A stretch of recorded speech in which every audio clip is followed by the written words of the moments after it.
Arma!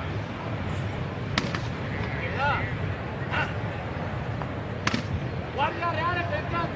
Difende comunità!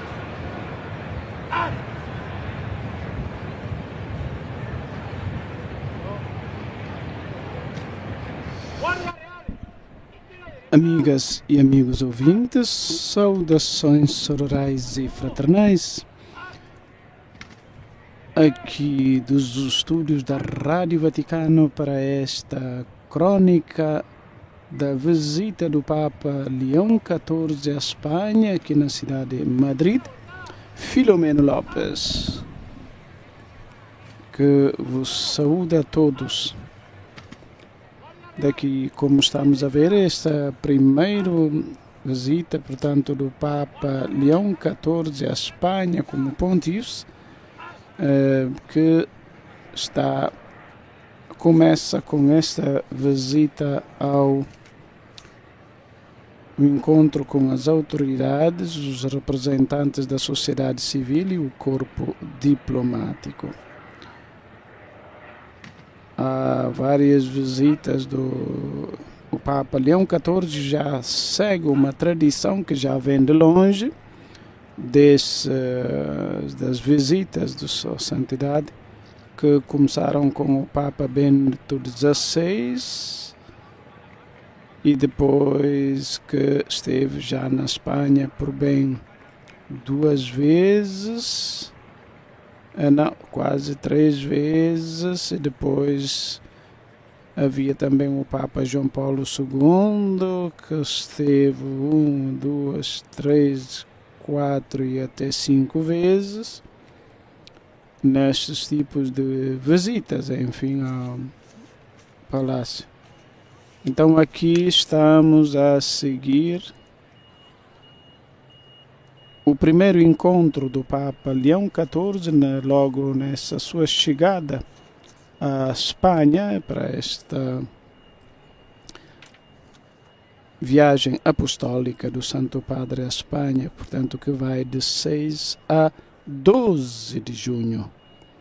E aqui no Palácio Real de Madrid, onde o Santo Padre encontra com as autoridades, os representantes da sociedade civil e o corpo diplomático. Chegado esta manhã, tanto logo o Santo Padre foi recebido pela corte real com a família. Agora, como podemos ver, ainda está neste colóquio privado com o rei e a família. É uma visita, portanto, de cortesia ao rei e a sua família.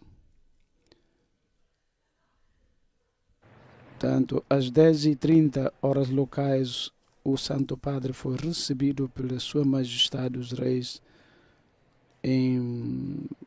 no Palácio do Estado do Terminal Tresca do Aeroporto Adolfo Suárez, Madrid Barajas, logo a sua chegada, dando assim início a esta visita que se prolongará, como dizíamos, até o dia 12 de junho. E às 11h30 o Papa Leão XIV fez a sua entrada na Praça da América do Palácio Real de Madrid, acompanhado por a equipe da escolta do Real, do Rei. E aqui o Papa se dispôs numa formação de guarda de honra que era composta pela equipe dos gastadores, da unidade de música e do grupo de honras, com as suas 3 companhias, Monteiros de Espinosa, Mar Oceano e Plus Ultra, o esquadrão da escolta do Rei, a bateria real e a seção de motos do grupo de aqueles que de facto seguem, fazem a escolta do Papa, do rei.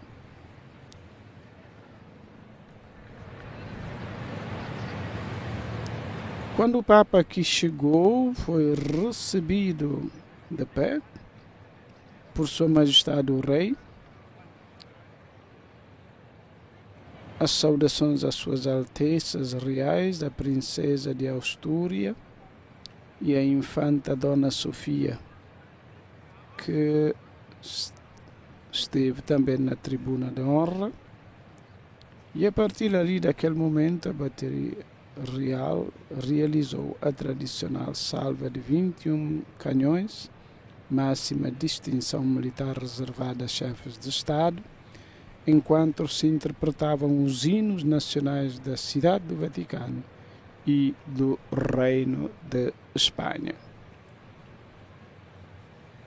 Depois, Sua Santidade o Papa Leão XIV e Sua Majestade o Rei, atrás do qual terá saudado, portanto, todos os outros, não também.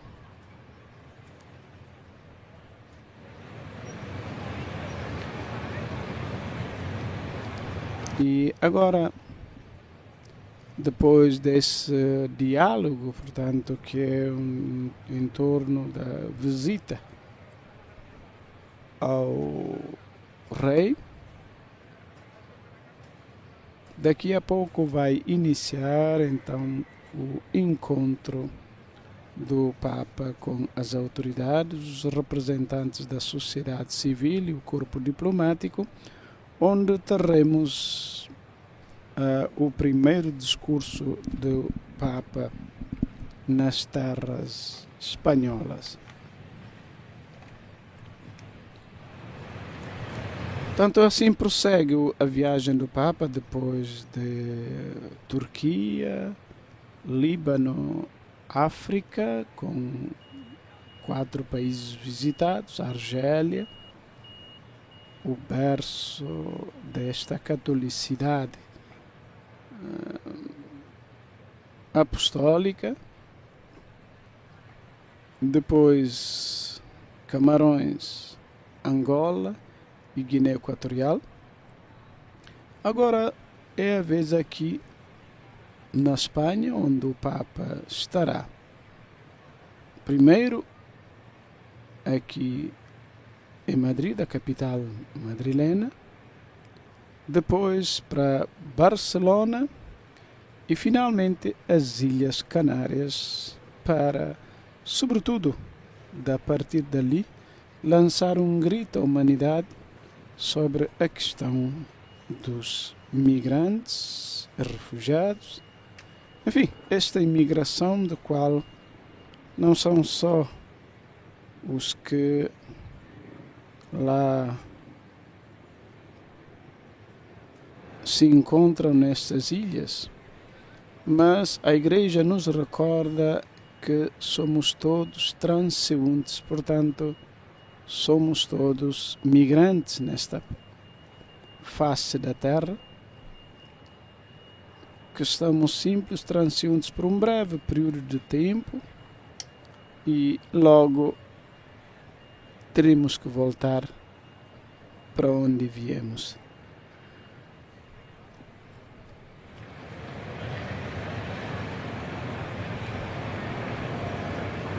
E, portanto, voltamos de novo ainda aqui para prosseguir. Ainda estamos todos à espera desse encontro, portanto, do Papa com as autoridades, os representantes da sociedade civil e o corpo diplomático.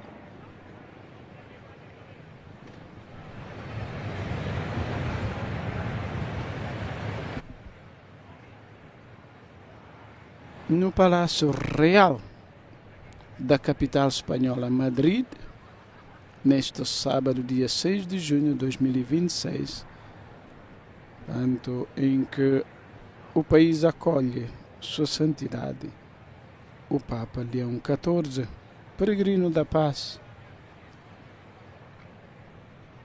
em terras espanholas.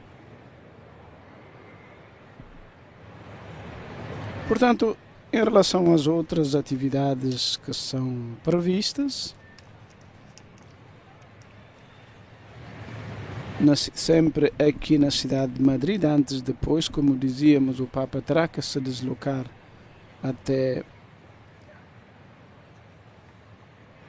a cidade de Catalunha, portanto, Barcelona. Em relação, portanto, a estas atividades previstas aqui na cidade de Madrid, depois de hoje, se continuará amanhã, domingo, dia 7, com a presença de Sua Majestade os Reis e as Suas Altezas Reais, a Princesa de Astúrias e a Infanta Dona Sofia, e a Santa Missa, que será presidida pelo Santo Padre na Praça dos Cibelos. Segunda-feira, dia 8, às 18 horas, a Sua Majestade a Rainha Dona Sofia assistirá ao ato de oração e homenagem à Virgem da Almudena, presidido por Sua Santidade o Papa Leão XIV. Na quarta-feira, dia 10, às 19h30 horas locais, Suas Majestades os Reis assistirão à Santa Missa, que será celebrada por Sua Santidade na Basílica da Sagrada Família. E assim na sexta, às 12, às 14h30, hora local, Sua Majestade o Rei se despedirá de Sua Santidade o Papa no aeroporto de Tenerife, no norte, de onde se três visitas de 7 dias, portanto, depois de 7 dias de visita à Espanha. Por isso dizíamos que esta visita começa neste sábado, dia 6 de junho, e vai prosseguir até dia 12 com vários encontros, tantos discursos do Papa em diversas cerimônias que serão organizados neste dia.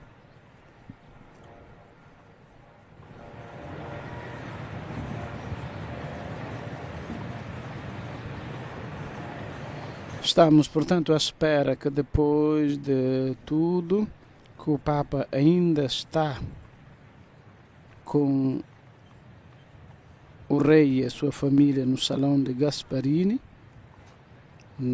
nesta visita de cortesia, e no final, então, vai saudar as autoridades espanholas no Salão do Trono.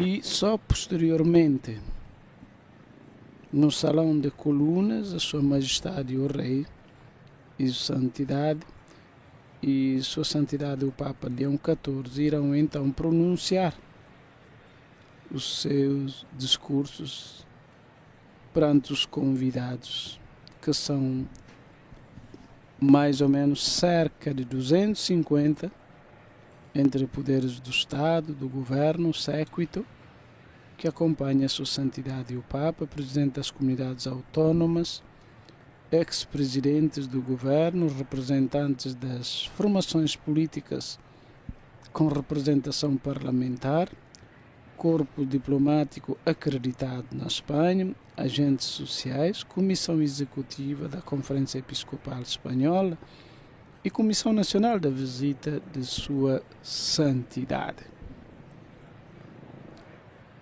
Terminados os interventos, os discursos, Sua Majestade o Rei e Suas Altezas Reais despedirão do Papa.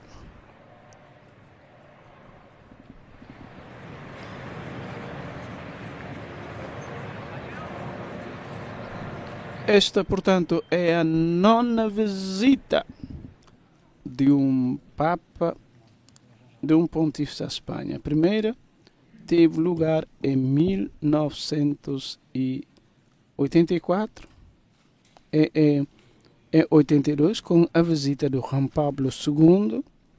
Posteriormente produziram novas visitas em 1984, 89 e 93 e 2003, todas elas por João Paulo II. Assim como em 2006, 2010 e 2011, realizados pelo seu sucessor, Papa Bento XVI.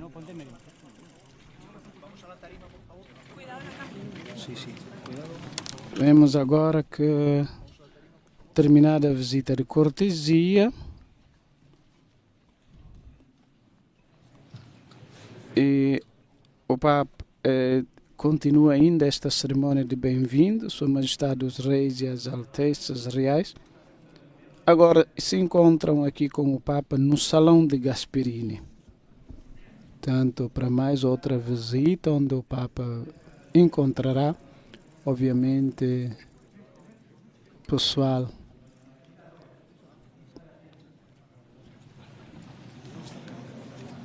desse lugar.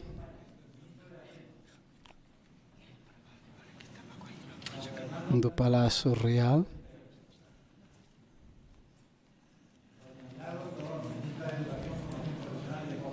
Tanto assim como está para estar a receber um a um o pessoal, obviamente, que trabalha em diversas funções aqui do Palácio Real e que assim tem ocasião de saudar também o Santo Padre.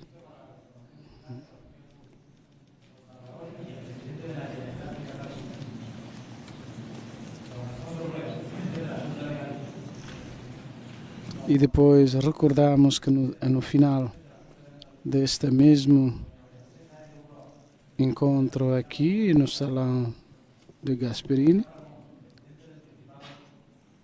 haverá a saudação às autoridades espanholas no Salão de Trono. Nós vemos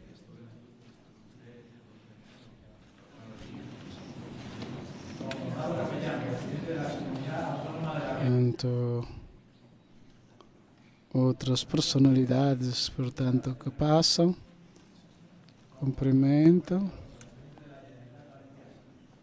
a família real no seu completo.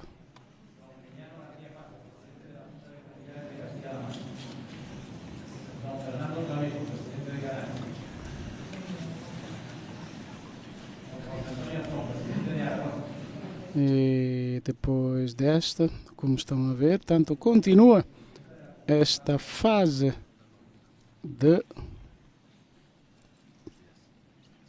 saudação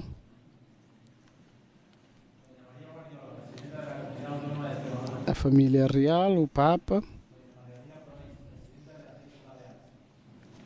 nesse Salão do Gasperini.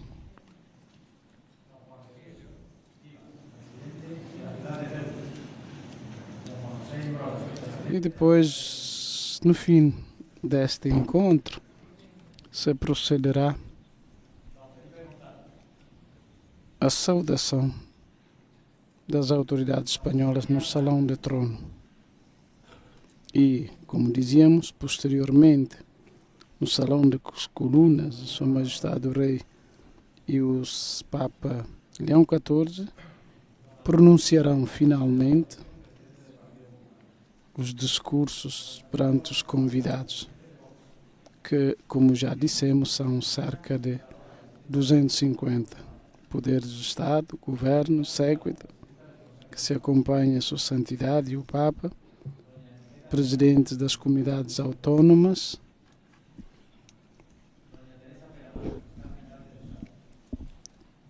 ex-presidentes do governo, representantes das formações políticas com representação parlamentar, corpo diplomático acreditado na Espanha, agentes sociais, comissão executiva da Conferência Episcopal Espanhola, e a Comissão Nacional de Visita de Sua Santidade. Portanto, quer dizer, portanto, a comissão que se ocupa de tudo o que diz respeito ao acolhimento e nesta visita do Santo Padre à Espanha. Portanto, parece agora que é o último que cumprimenta. E agora vai-se a seguir. Vemos também a delegação que acompanha o Papa, os bispos, os cardeais.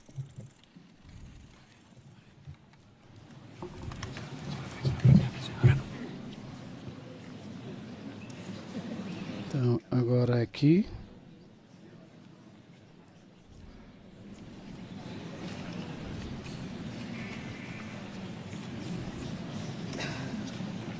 Vamos agora assistir aqui.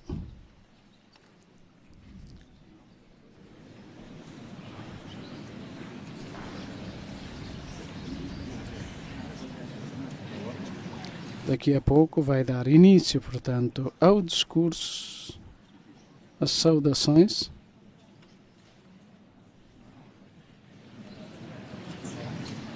Como dizia, estamos a ver ainda a afluência de pessoas que chegam.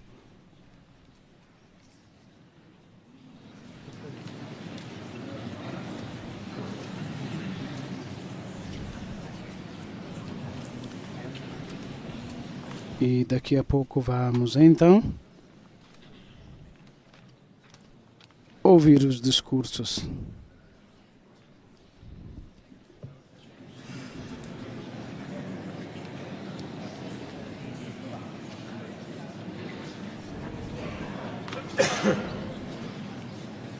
Agora aqui são as autoridades, o Santo Padre que entra.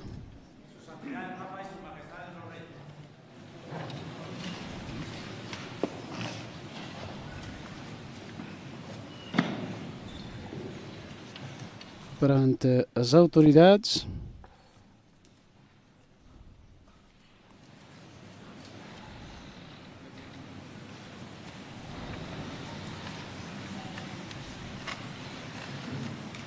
então aqui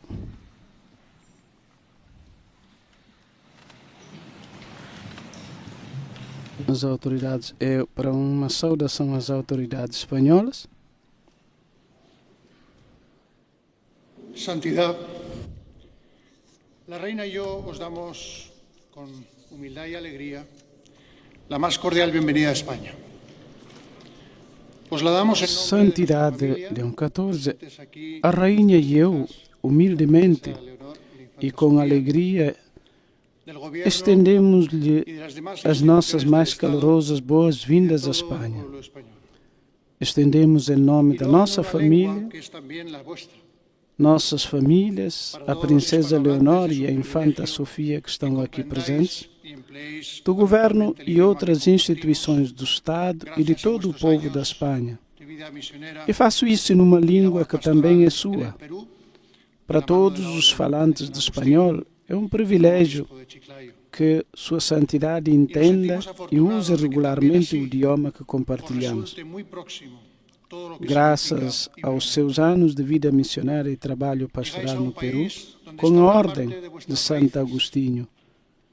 E nos sentimos afortunados por Sua Santidade também sentir uma forte ligação com a Iberoamérica. Santidade chega a um país onde parte das suas raízes se encontra. É acolhido por um povo que conhece muito bem, vibrante e determinado, acolhedor e tolerante, também criativo e cosmopolita. Tem uma agenda repleta de oportunidades de encontro, oração e reflexão que o trouxeram a Madrid e o levarão a Barcelona e também, pela primeira vez na história, às Ilhas Canárias. O Santo Padre vivenciará nas nossas ruas e praças, em igrejas e instituições, a imensa alegria que sentimos por tê-lo entre nós. Agradecemos a generosidade e a sensibilidade que demonstra com a amplitude e a intensidade desta visita. A fé católica está profundamente enraizada no nosso país e, sem ela, como bem sabem, a nossa história e cultura seriam incompreensíveis. Ela está presente no nosso cotidiano, nas nossas tradições, nas nossas festividades, mas também em aspectos muito mais profundos, como o senso de comunidade e espiritualidade popular, desde os testemunhos de nossos místicos, São João da Cruz, Santa Teresa de Ávila, até a simples religiosidade de centenas de milhares de pessoas. Quero destacar o enorme trabalho social da Igreja Católica, fruto do compromisso de religiosos e religiosas, sacerdotes, diáconos, jovens envolvidos na vida paroquial e voluntários que ajudam em residências, abrigos, cozinhas comunitárias e centros de acolhimento.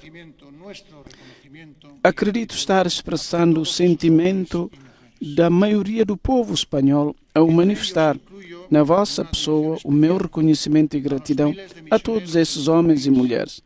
Entre eles incluo com especial admiração os milhares de missionários do nosso país que realizam o seu trabalho social, educacional, assistencial e pastoral em tantos lugares carentes ao redor do mundo, muitas vezes remotos ou ainda muito isolados.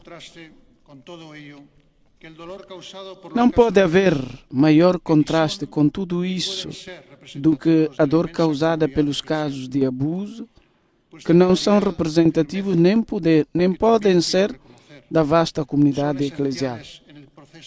Sua clareza e firmeza, que também desejo reconhecer, são essenciais no processo de cura e reparação dos danos infligidos. São essenciais para as vítimas, para os fiéis, para a Igreja e para a sociedade como um todo. O Senhor é Santo Padre, um homem de sólida formação científica. Dedicou anos de estudo à linguagem mais essencial que existe, a matemática. A visão de um homem de espírito e ciência, com grande consciência social e profunda atenção à mudança, assume um valor especial nos tempos em que vivemos. Um tempo que já não pode ser explicado nos termos a que estávamos acostumados e que continuamos a tentar interpretar. Nestes tempos, corremos o risco de esquecer o que realmente importa, de cair na crença errônea de que, com muitos dos nossos pontos de referência abolidos pelo pulso dos acontecimentos atuais, tudo é permitido, tudo é aceitável, negociável e justificável.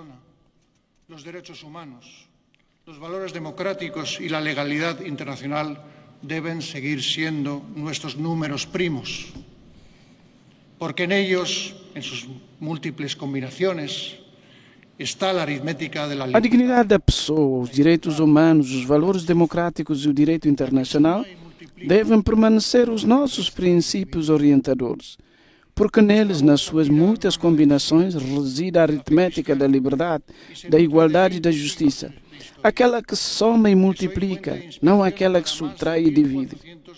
A sua voz, sua santidade, flui do espírito da fé cristã e alimentada por 20 séculos de história. Hoje é uma fonte de inspiração para mais de 1,4 mil milhões de católicos, mas o seu conteúdo ético ressoa muito além disso, em cada consciência. Essa voz tão nova e tão antiga acaba de ser incorporada na primeira encíclica do seu pontificado, que aborda, entre outras questões, os desafios.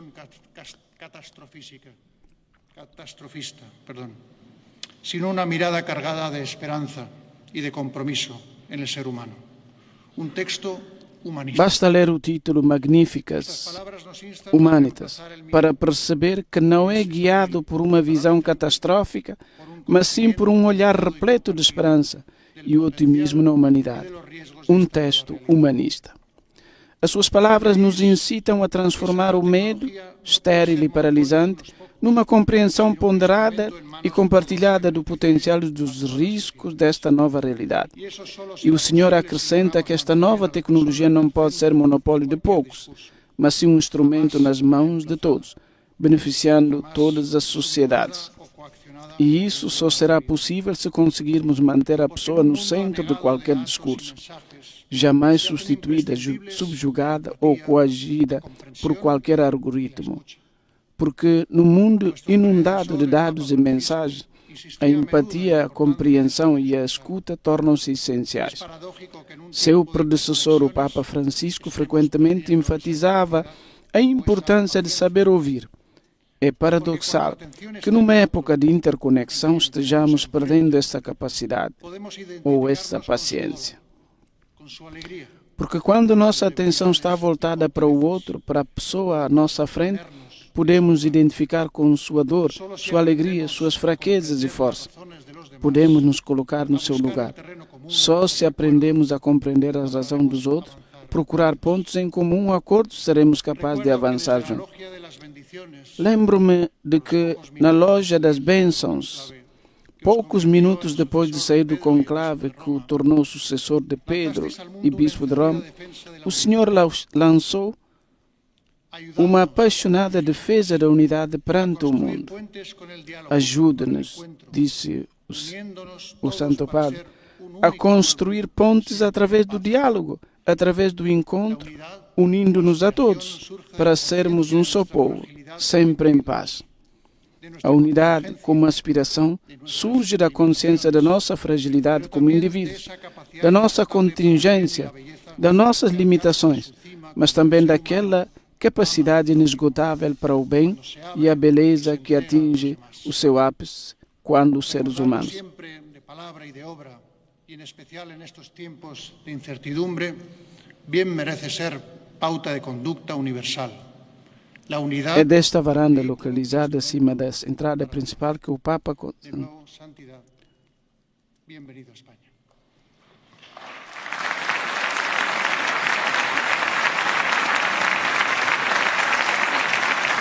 Ter sempre isto em mente, em palavras e ações, especialmente nesses tempos incertos, deve ser uma diretriz universal.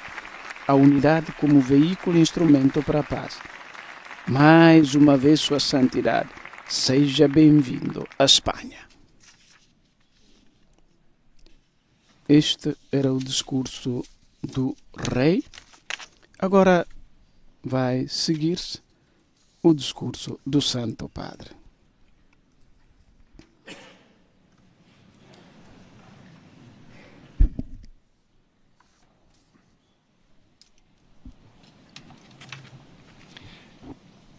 Majestades, Altezas Reales, distinguidas autoridades y miembros del cuerpo diplomático, señoras y señores, doy gracias al Señor por este encuentro.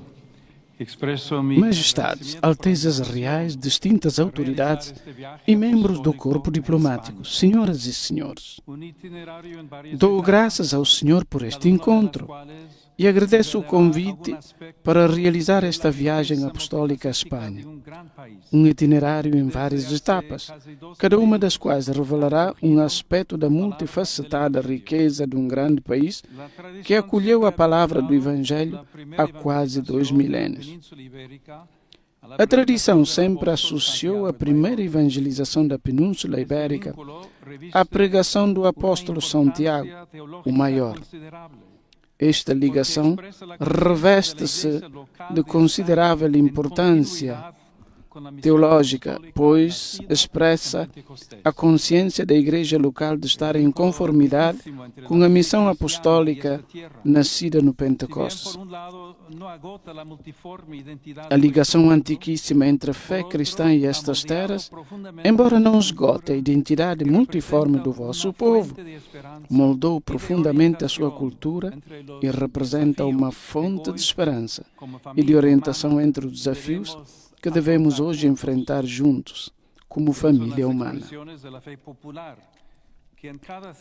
Penso nas expressões da fé popular, que em cada cidade e aldeia representam uma autêntica dramaturgia da salvação ao ritmo do ano e nos diversos contextos da vida.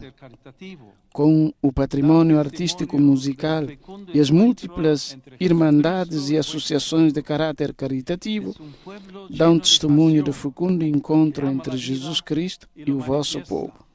Sois um povo cheio de paixão, que ama a vida e o manifesta.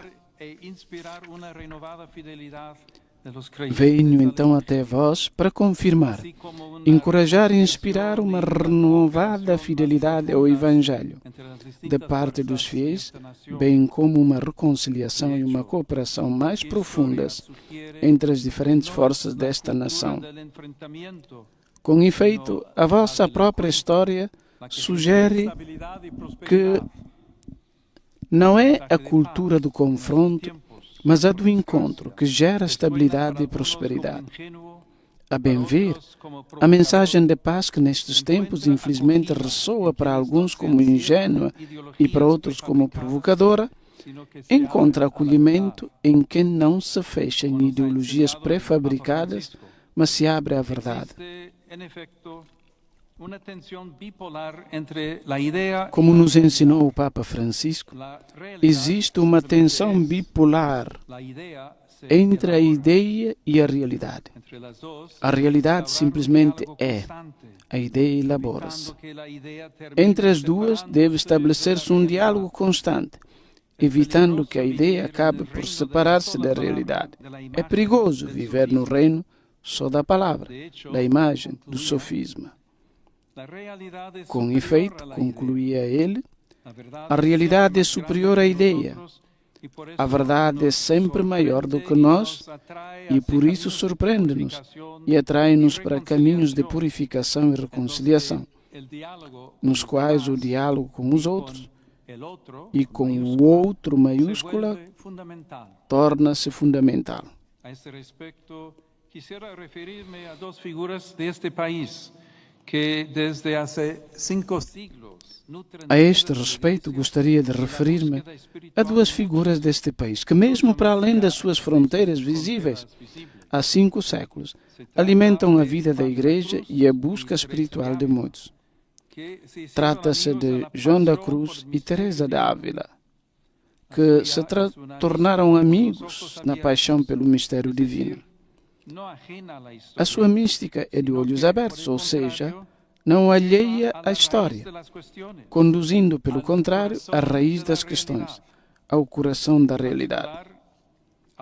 Em particular, o tema da noite, muito caro a São João da Cruz, cujo ano jubilar estamos a celebrar,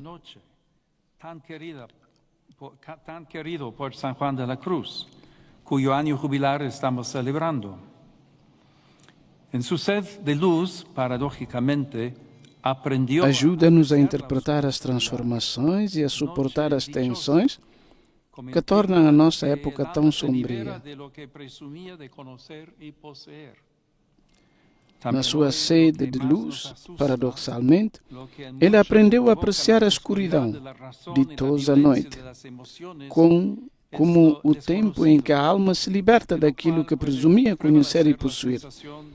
Também hoje, o que mais nos assusta, provocando em muitos a escuridão da razão e a violência das emoções, é o desconhecido, perante o qual pode prevalecer a desorientação, a sensação de já não termos mapas. Por isso, são necessários também na vida pública homens e mulheres que intuam na escuridão a luz. No fim, um possível começo como o irromper de uma verdade tal qual luz que ainda cega, mas que, se confiarmos e encontrarmos paz, nos trará delicadamente em direção a si mesmo. Ó noite que me guiaste, ó noite, amável mais do que a alvorada, ó noite que juntastes amado com amada, amada já no amado, transformada. A nossa época, que aparentemente se vê abalada por terríveis desequilíbrios e conflitos, no seu íntimo clama por paz, por um novo conhecimento da pessoa humana e da sua dignidade inviolável, pela civilização do amor. Santa Teresa descreve este mesmo itinerário com a imagem do castelo interior. avançando de quarto em quarto em direção ao lugar mais íntimo, isto é, cada um em direção ao seu próprio coração, santuário da verdade, o espaço alarga-se, a mente abre-se, as contradições resolvem-se, as tensões dissolvem-se, os outros encontram o seu lugar, o universo torna-se lugar. Não se trata de uma fuga intimista, mas de uma radical abertura ao totus alius et semper novus, que se realiza quando voltarmos a nós mesmos. Esta dimensão do ser humano é o motivo pelo qual é preciso proteger a liberdade religiosa e de consciência. Hoje, a tentação de ganhar popularidade, atiçando o fogo das polarizações, parece crescer, em vez de diminuir. A dignidade humana continua a ser violada. Por isso, precisamos de cultura, interioridade, educação livre e de qualidade, transcendência. E, no entanto, a partir destas noites escuras, homens e mulheres fiéis à verdade viram-se impulsionados a avançar de aposento em aposento, até ao ponto em que, no âmago da consciência, a justiça e a paz se abraçam. É da sua liberdade que aprendemos a ser livres. A Igreja Católica está ao serviço desta sede do coração humano, não de forma impositiva, mas com o testemunho evangélico apoiado por uma multidão de mártires e santos, e está disposta a colocar-se hoje ao serviço do futuro de um povo que busca a reconciliação e a paz. Convido todos, por amor à verdade, a abandonarem as narrativas divisórias e polarizadoras da vossa realidade social e da vossa história, a fim de que se passe das simplificações estéreis a uma apreciação fecunda da complexidade. Vejo aqui uma vocação específica da Europa, da qual a Espanha é protagonista original e fundamental. É o presente que o velho continente pode oferecer ao mundo se quiser permanecer jovem, pois jovem é quem sente que tem um futuro e uma missão que ainda o interpelam. Apreciar a complexidade e estudá-la, aprendendo a vivê-la como uma bênção, ao invés de negá-la, e fugindo das abordagens identitárias que parecem esclarecer tudo, mas que povoam um mundo de fantasmas e inimigos. Eis a tarefa de quem tem uma grande história às costas. As novas tecnologias converteram-se num ambiente artificial onde as nossas opções fundamentais são postas à prova. No seu seio, exacerbam-se os preconceitos, enfraquece o pensamento crítico e os interesses prepotentes semeiam impulsos de morte. Por outro lado, o bem pode resistir e ser comunicado. Ora, é necessário, sobretudo por parte de quem tem responsabilidades econômicas, políticas e institucionais, dar um salto qualitativo, uma mudança de rumo nos investimentos destinados à escola, à universidade e à investigação, às comunidades locais e à sociedade civil, como sementeira de participação e mediação cultural. A segurança que pensamos com demasiada frequência provir das armas e dos muros amadurece, pelo contrário, quando se aprende a avançar com o outro, a crescer juntos, ombro a ombro. A vossa própria história o atesta. A presença do Islão na Península Ibérica, por exemplo, constituiu uma realidade política, cultural e religiosa de longa duração. Durante esse período, não houve apenas confronto, mas tentou-se criar um espaço de relação, conversa e diálogo sobre o sentido da verdade entre cristãos, muçulmanos e judeus. Na Escola de Tradutores de Afonso X, o Sábio, especialistas pertencentes às três religiões colaboraram na tradução do rico patrimônio árabe, grego e hebraico, contribuindo para a difusão de textos como, entre outros, os dos filósofos Averroes, e Maimônides. Em particular, cidades como Córdoba e Toledo converteram-se em lugares de mediação entre línguas, religiões e saberes.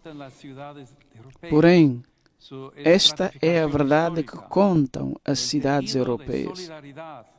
A sua estratificação histórica, o tecido de solidariedade que ao longo dos séculos moldou as suas diferenças, transformando inevitáveis conflitos em pontos de partida. Nas provações e nos fracassos, é possível repensar tudo, como nos ensinou outro nobre filho desta terra, Inácio de Loyola. Teve essa audácia, dando crédito às desolações e consolações do seu coração, num exercício de discernimento e imaginação pelo qual preferiu a paz às armas e os santos aos poderosos. Compreendeu que o bem pelo qual se sentia atraído não era utópico, e então a sua crise foi transformada em graça. Ora, o mesmo pode acontecer com as novidades que hoje nos inquietam e sobre as quais as nossas sensibilidades estão divididas. Evitemos palavras que humilhem ou criam oposições. Escolhamos a clareza que ilumina e a franqueza que abre caminhos. Não abençoemos entusiasmos ingênuos.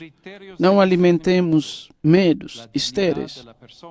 Em vez disso, indiquemos critérios de discernimento, dignidade da pessoa, destinação universal dos bens, opção pelos pobres, cuidado da casa comum, a paz. E transformemo-los em ações, com projetos responsáveis, avaliações de impacto humano-social, investigação e indústria orientadas com projetos responsáveis, avaliações de impacto humano e social, inclusão dos mais frágeis, alfabetização digital, pesquisa e indústria orientadas para a justiça e paz. Majestades, altezas reais, senhoras e senhores, expresso o meu agradecimento ao vosso país pela sua fidelidade ao direito internacional e ao multilateralismo que se traduz num compromisso ativo com a paz e a solidariedade entre os povos. Ao mesmo tempo, encorajo-vos a cultivar o diálogo e a amizade social também internamente, a ter em conta as perspectivas dos pobres e dos jovens ao imaginar o futuro, ao harmonizar as exigências de autonomia e de unidade e a impulsionar o processo de União Europeia, não em oposição a outras potências, mas como um dom para toda a humanidade, família humana. Que Deus abençoe a Espanha.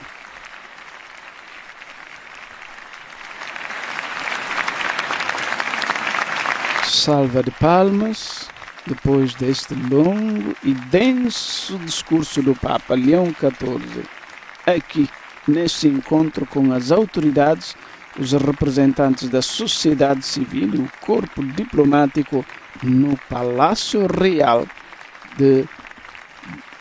da capital espanhola, Madrid, neste sábado, dia 6 de junho, primeiro dia da visita do Papa Leão XIV à Espanha.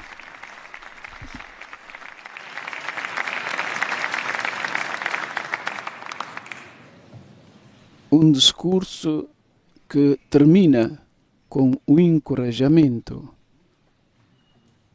de fortalecer a União Europeia, não como contraste a outras instituições fora da Europa, mas como ele disse próprio, e vamos de novo, encorajo a cultivar o diálogo e a amizade social, também internamente, a ter em conta as perspectivas dos pobres e dos jovens ao imaginar o futuro, a harmonizar as exigências de autonomia e de unidade e a impulsionar o processo de União Europeia, não em oposição a outras potências, mas como um dom para toda a família humana. Esses estão também os nossos votos. E assim termina esta nossa crônica. Laudetur Jesus Cristo. Até mais tarde.